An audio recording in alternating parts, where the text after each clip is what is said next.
This is Pre-Calculus Section 2.5 Notes, Day 1. Just finishing up this last example. In the previous video, we were talking about what if you could not see your x-intercepts and your y-intercepts in your graph? How would you find those? Well, remember, to find your y-intercept, you would simply plug in x equals 0 in your equation. So then that's going to give you y equals 0 plus 2 squared minus 4. And if you do the math, 0 plus 2 is 2. 2 squared is 4.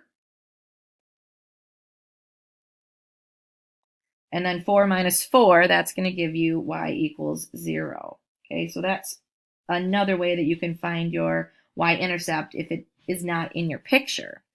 And then to find your x-intercept, you would plug in y equals 0. So in this case, it would be 0 equals, and I'm actually going to use the unfactored form for this.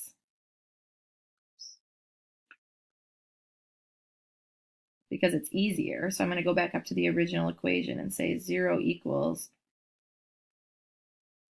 x squared plus 4x. And then if I were to solve for x, I can easily factor the right-hand side by pulling out a GCF of x. So that shows me that I have two intercepts. I have one at x equals 0, and I have the other at x equals -4. So that's just another way to find your x-intercepts and your y-intercepts, again, if they're not easily identifiable when you make a graph of your equation.